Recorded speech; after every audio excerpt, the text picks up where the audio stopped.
Joseph Manafuafua, président de la Commission nationale de transparence et de responsabilité dans la gestion des finances publiques, CNTR, a procédé le 4 mars à Brazzaville à l'ouverture des travaux de la 6e session ordinaire administrative et budgétaire de cette institution qui veille à l'application stricte du Code de transparence par les administrations publiques. Lors de cette session, les membres de la CNTR vont examiner et adopter les différents dossiers soumis à leur approbation, parmi lesquels les rapports des missions d'enquête effectuées à travers le pays, le programme d'activité 2025 et le budget 2025.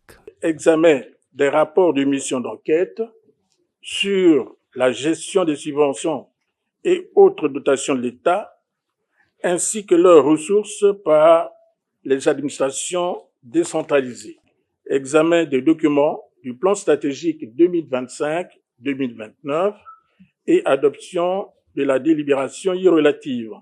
Examen et adoption du projet de programme d'activité 2025, examen et adoption du projet du budget exercice 2025, examen et adoption du projet du plan de travail annuel budgétisé, PTAB 2025, examen et adoption du projet de délibération portant création du secrétariat général de la CNTR. La présente session ordinaire de la CNTR entend mettre un accent particulier sur le budget en vue de permettre le bon fonctionnement de l'institution financière et la réalisation de ses principales missions. La présente session est avant tout budgétaire.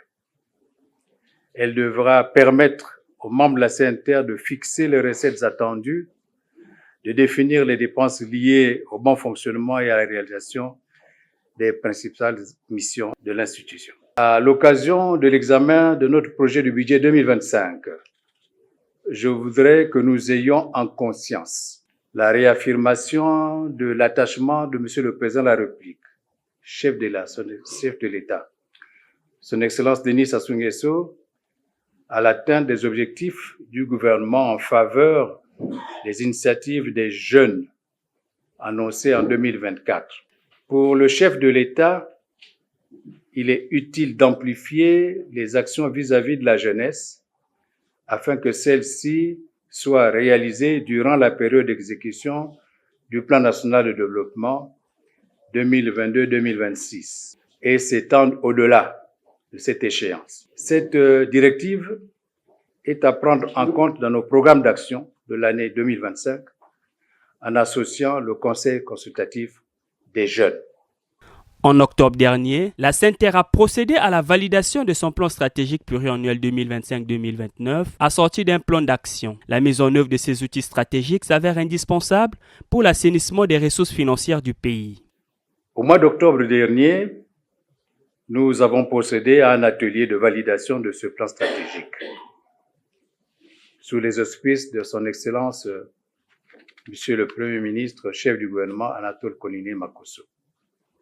Atelier au cours duquel il a appelé l'ensemble des administrations publiques à accompagner la CNTR dans l'exécution de ce plan stratégique dans l'intérêt bien compris d'assainir les ressources financières de notre pays. Joseph Manafuafua a rappelé lors de cette session les différentes activités réalisées par sa structure en 2024, réaffirmant sa volonté à travailler sans relâche pour l'atteinte des missions assignées à la CNTR.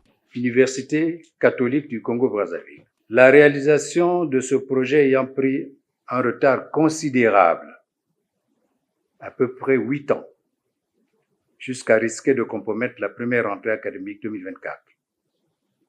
C'est ainsi que la CNTR a commis une mission à l'effet d'aller sur le terrain rencontrer les parties impliquées et se rendre compte de la qualité des investissements réalisés. Gestion de la dette publique extérieure auprès des opérateurs économiques établis dans les pays de la CEMAC. La CNTR s'est intéressée à la gestion d'une partie de la dette publique dont les rumeurs folles nous sont parvenues.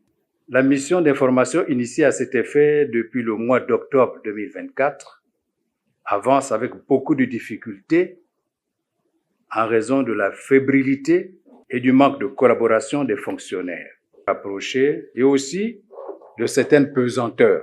Les participants à la 6e session ordinaire de la CNTR, qui connaîtra son épilogue le 13 mars, ont été invités à plus de détermination et d'assiduité lors des travaux afin de permettre à cette structure de déboucher sur les résultats escomptés.